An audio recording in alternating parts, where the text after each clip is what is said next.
বুদ্ধিজীবী বাঙালিরা বুকের পাটায় দম থাকলে প্রশ্নের উত্তরগুলো আজকে দিয়ে যাবে।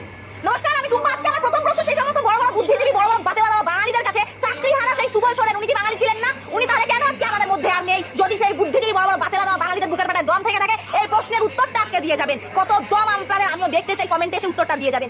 আমাদের বাংলা এমন একটা রাজ্য যেখানে কিনা রেপিস্টরা প্রমাণের অভাবে খোলা আকাশের নিচে ঘুরে বেড়ায়, আর যোগ্যরা নিজেদের যোগ্যতা প্রমাণ করার অভাবে তারা মৃত্যুদণ্ড পায়। এই হচ্ছে আমাদের বাংলার অবস্থাটা। দেখুন, ইতিহাস সাক্ষী রয়েছে একজন শিক্ষক চাণক্যের অপমানের জন্য গোটা রাষ্ট্র ধ্বংস হয়ে গেছিল। সেখানে আমাদের বাংলার বুকে প্রত্যেকটা দিন হাজার হাজার শিক্ষককে অপমানিত হতে হচ্ছে, লাঞ্ছিত হতে হচ্ছে। তাহলে একবার অনুমান করে দেখুন আমাদের বাংলার ভবিষ্যৎ, একবার শুধু অনুমান করে দেখুন। যে বাংলা ভাষা নিয়ে আপনারা লড়াই করছেন না, সেই বাংলা ভাষা আমাদের অহংকার গর্ব ছিল, আছে, এমনকি ভবিষ্যতেও থাকবে। তা 1% কমবে না। ওই রাজনীতির জন্য মানুষের মন ভালানো কথা, রাজনীতির খাতিরে ওসব ঝগড়া অশান্তি গাধার মতন করে কোনো লাভ নেই, কোনো আন্দোলন করে গাধার মতন লাভ নেই। একটু লজিক দিয়ে ভেবে দেখুন আমাদের বাংলার দুর্দশাটা।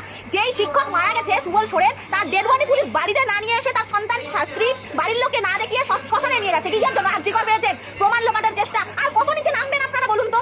আজকে যেই শিক্ষক আমাদের মধ্যে আর নেই, এর দায়টা কে নেবে? আমাদের বাংলার বাঙালি সেই বড় বড় বুদ্ধিজীবী বাতেলা দেওয়া, সেই বাঙালিদেরকে এই দায় দিতে হবে। বললাম তো, যদি বুকের পাটায় দম থেকে থাকে আমার প্রশ্নের জবাব দিয়ে যাবে। সুবল সোরেন বাঙালি ছিল কি না, কেন তাকে সেই হাসপাতাল থেকে শ্মশানে নিয়ে যাওয়া হচ্ছিল, কেন তার বাড়িতে আনা হয়নি, এই প্রশ্নের জবাবটা দিয়ে যাবেন যদি বুকের পাটায় দম থেকে থাকে। আর এই মৃত্যুর দায় কি শুধুমাত্র মাননীয় মুখ্যমন্ত্রী?